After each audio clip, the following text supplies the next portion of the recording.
Bethanians, welcome once again to Bethany Virtual Cafe. And this Sunday we celebrate Pentecost Sunday, or the last Sunday of Easter. So tomorrow we begin once again with the ordinary time. Now, as you can see, I am wearing my hoodie in support of the team that I'm rooting for the finals of the NBA, the Golden State Warriors. So go Warriors! Also, I would like to greet Bon Voyage to my dear classmate, Father Richie Sarabia, together with his companion, Father Rainier Sopranes, who will be going to the U.S. to serve the Diocese of Richmond in West Virginia. Best wishes to the two of you, and may you enjoy your ministry in the U.S., far away from home. So this Sunday, allow me to begin my reflection with this wonderful story or anecdote. More than a century ago, a great sailing ship was stranded off the coast of South America. Week after week, the ship lay there in the still waters with not a hint of a breeze. The captain was desperate. The crew was dying of thirst. And then on the far horizon, a steamship appeared, headed directly toward them. As it drew near, the captain called out, "We need water. Give us water."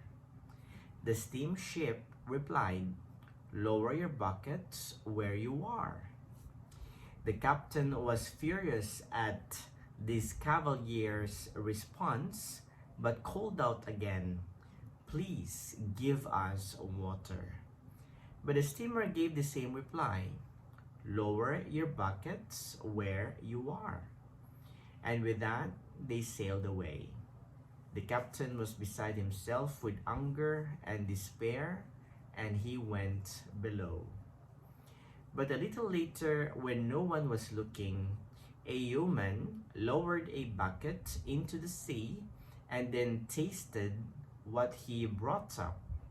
It was perfectly sweet, fresh water.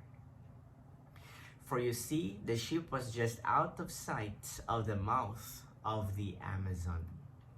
And for all those weeks, they have been sitting right on top of all the fresh water they needed. So what is the moral lesson of the story? Well, what we are really seeking is in fact within our hearts. And that is what the season of Pentecost is all about. It is to remind us of the presence of Jesus. Now, do we believe this? Or do we always see the Holy Spirit at work in our lives? Last Sunday, we have learned about the ascension of Jesus. This Sunday, Jesus invites us to go a notch higher by lessening our anxiety and by making use of the memory that Jesus has left to us through the Holy Spirit. The Holy Spirit who will remain with us at work in the church that He founded. This Sunday, I'd like to point out some of His assurances to His disciples. What are they? And this will be our point of reflection. So first, Jesus tells them that He will send to them another advocate. And why another advocate? Because other than Jesus as our advocate, He is sending someone who will also be an added advocate whom we could turn to in this life. So what is an advocate? An advocate could be understood in the Bible as comforter, intercessor, helper, or mediator. So from these senses, we can clearly understand that the advocate is more like Jesus Himself. But again, if you can remember what I mentioned to you last Sunday, this is not a substitute. The Holy Spirit is not a substitute. because we will have a substitute for someone who is absent. Jesus, though he has left and ascended into heaven, remains present in our midst through the Holy Spirit. And he is present in a new way. The Holy Spirit will be there to guide us, to enlighten us, to intercede for us, in order that we may keep to life the very memory that Jesus has left upon us. Now, what is the work of the Holy Spirit? Jesus describes them in numerous ways. Letter A, the Spirit will be with us always. So the operative word is always. So not yesterday, not tomorrow, but always at the present time. He will be there among us. And letter B, he calls the Spirit as the Spirit of truth. Of course, when we speak about truth, we speak about absolute truth. We speak about the very person of Jesus that will constantly be reminded to us through the Holy Spirit. So we all believe in faith that Jesus is our truth and the only truth there is. He even tells his disciples that he is the truth when he said, I am the way, the truth, and the life.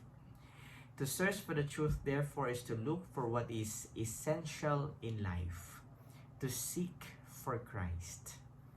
We have learned from years back, or experiences of years back, especially in the pandemic, of how essential God is in our lives.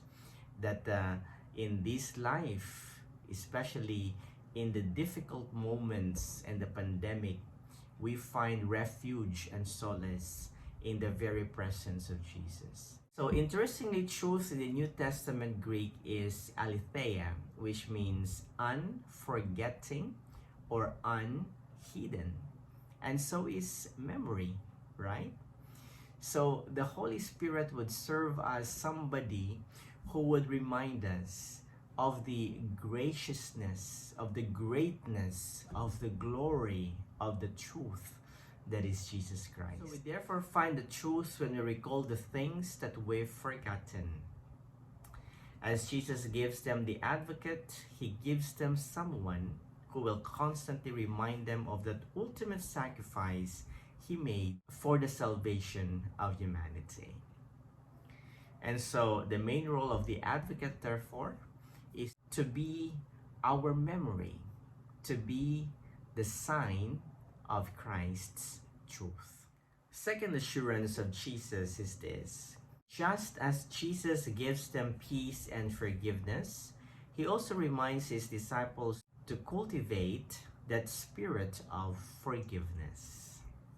The Feast of the Pentecost offers us a chance to look at ourselves as well as in our dealings with other people, especially the role that forgiveness plays in our relationships. And thus we are therefore challenged to reflect on certain significant virtues: our sense of compassion, patience, tolerance, and magnanimity. So learning to forgive is such a lifelong process and a lifelong task. But the Holy Spirit will be there to make us agents of forgiveness. And if we become agents of forgiveness, this would be a world filled with love, a world filled with positivity, and a world filled with a forgiving and a wonderful heart. And so if we are prepared on this day, the solemnity of Pentecost, to welcome the Holy Spirit into our lives, and that preparation will bring about true and active spirit of forgiveness. During one of the LA congresses that I attended in the US years ago, there was this one interesting topic and discussion that I went to. The title of the discussion or the talk was, "Must we forgive the difficult demands of just relationships?" And that talk was given by a certain Amy Florian, who happens to be a laywoman liturgist and also a bereavement consultant. It was through her talk that I was able to learn that there is such an institute called International Forgiveness Institute. So there is an institute actually that studies forgiveness. Interesting, don't you think? But I've learned in that discussion and talk that forgiveness is a choice. And if we choose to forgive, it benefits first and foremost the person who forgives. Because that person who forgives will be the first one to enjoy the peace that it brings. So if you can remember in Jesus' appearances, first by saying, "Peace be with you." Peace is something that we'd like to accomplish. That peace that Jesus gives to us will bring about goodness, will bring about happiness and joy in our lives. Nelson Mandela once said, "Resentment is like a glass of poison that a man drinks. Then he sits down and waits for his enemy to die." The antidote, according to Mandela, forgiveness. The Holy Spirit can make this happen if we allow the Holy Spirit to overpower us, if we allow the Holy Spirit to inspire us, empower us to become agents of forgiveness. Another assurance of Jesus that we can learn from this solemnity is this. Jesus assures us of his love as he gives to us the Holy Spirit. The very reason why Jesus was sent in this world is for the Father's love for man. Well, he has created us, and we are fruits of the love of the persons of the Blessed Trinity, and the immense and the outpouring love of God to mankind in particular. And so we should always remember that love is the basic foundation of our faith. And love will continually be assured to us even if Jesus has ascended into heaven. The Holy Spirit will remind us, will be an agent, and such a proactive agent of love as we go about our ministry and our mission that Jesus has left upon us. A little girl asked her grandfather, "Did you and Grandma ever get into any fights?" The grandfather replied, "We don't talk about it very often, but there was a time when we were not getting along very well. We seemed to be picking on each other a lot and finding all kinds of things to argue about and really getting on one another's nerves. Well, one day I came in from the garden and I heard a voice upstairs. I went to the stairs and heard your grandmother telling God what she could not bring herself to tell me." "Well, what did you do?" asked the granddaughter. "I quietly walked up the stairs," he replied, "and knelt down beside her and told God my side of the story. And from that day to this, we have never had a problem which we couldn't resolve by talking it over with each other and with God." In fact, in a relationship, I've learned in a counseling session, if we build relationships where God is present, a relationship where we consult and we confide to God about our feelings, our hurts, our pains, and our struggles, then that relationship for sure would progress. That relationship would stay as stronger and longer. Nowadays, it would seem like relationships don't really last long. Here in the Philippines, we hear of several broken marriages. A sad reality that we are facing nowadays. Couples are unable of keeping their relationships longer. And why could that be? Well, it could be reasons of infidelity, differences, irreconcilable differences, but maybe because as Catholics, in our relationship, we don't include the Lord in all our dealings with each other. God, the Holy Spirit, Jesus, is there. And if we put Him at the center of our relationship, then surely it would last longer. And before you know it, you'll be celebrating your 25th, 50th, or diamond anniversary. Do you think the Holy Spirit was active in a couple's marriage? Well, there can be no doubt. The fruits of the Holy Spirit are love, joy, peace, patience, kindness, goodness, generosity, mildness or gentleness, faith, modesty, self-control, and chastity. And they will remain critical for happy relationships with others. But if we build a relationship with God by our side, or God at the center of it, surely that relationship or that marriage would last even longer. Memory, if we relate it to the solemnity of Pentecost, is a reminder of the love of God to mankind. That through the Holy Spirit, we would come to understand and continue to cherish and relish in our lives the very life of Jesus. That we won't be able to forget Him completely, because the Holy Spirit will be there to remind us of the person that is Jesus Christ. And so, this Sunday, in our reflection, in your reflection, try to recall a wonderful memory in your life so far. And recall those wonderful memories in your life and associate it with your relationship with God, especially the Holy Spirit at work in your life. And as you recall those happy memories, relish those memories.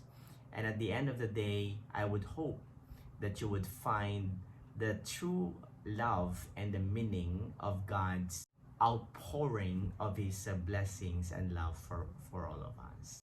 May you find meaning in your life, that no matter what happens, though you may not see Jesus or the Holy Spirit physically, you feel deep within you God who has never left you behind. For our symbol this Sunday, I find the image of the Stephen Carey bobblehead as a significant image. Why? Well, it is a personal bias actually.